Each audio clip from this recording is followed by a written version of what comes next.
Mitt Romney's premier economic plan, he calls it the 5-point plan, and the idea is to create 12 million jobs. The first part of that is cutting the deficit and cutting non-discretionary spending by 5% across the board for non-security purposes. He also wants to open up new trade opportunities. That's the second point of his plan.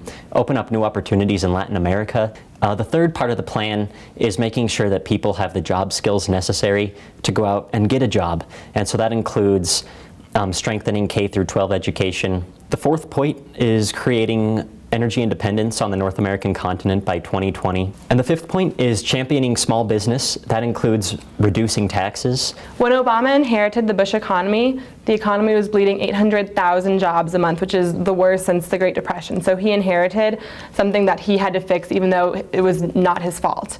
And he has fixed that. There's been 31 straight months of job growth, and he's achieved that by really strengthening the middle class. And he wants to cut down on tax breaks for the wealthy. Right now, the wealthy are usually paying lower taxes than even their secretaries. So there's something called the Buffett rule that Warren Buffett, one of the wealthiest people in America, is really wanting to push through, and Obama agrees with this, where it makes sense that people who have a lot of money need to pay their fair share. It is not fair that wealthy people like Warren Buffett are paying tax rates at a lower rate than their secretaries. That's not an economy built to last, and Obama really understands the value of the middle class. The trickle-down economic does not work.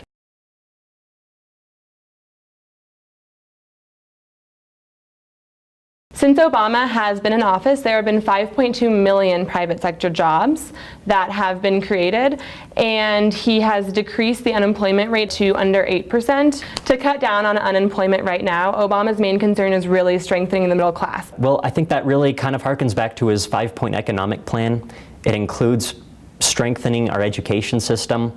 It ensures making that the higher education system is efficient, and it's actually giving students the job skills that they need to go out into the job market. The other part of that is obviously just creating new job opportunities, making sure that new jobs are opening up here through deregulation of businesses and cutting red tape, and just really reducing the uncertainty that businesses feel in this environment and actually creating new jobs.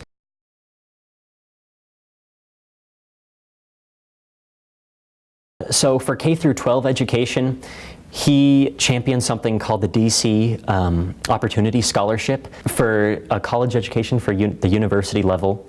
He wants to make sure that there's effective competition to try to drive down costs. Right now, we've seen obviously a steady increase. All college students know that tuition increases steadily every year.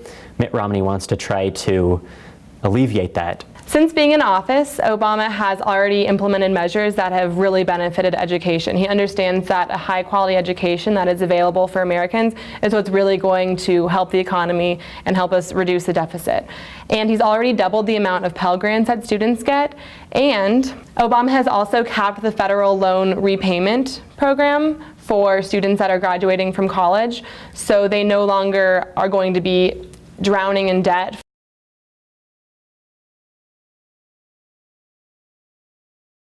One of Obama's landmark policies has been the Affordable Care Act. Under Obamacare, people and students under the age of 26 can now stay on their parents' health insurance. People with pre-existing conditions can now get coverage. There is no lifetime cap anymore, and insurance companies have to spend at least 80% of their profit on their patients. Mitt Romney's healthcare plan, he wants to try to make it a more state-based approach, and he wants to make sure that people with pre-existing conditions can still find healthcare, but he wants to try to open it up to more private enterprise.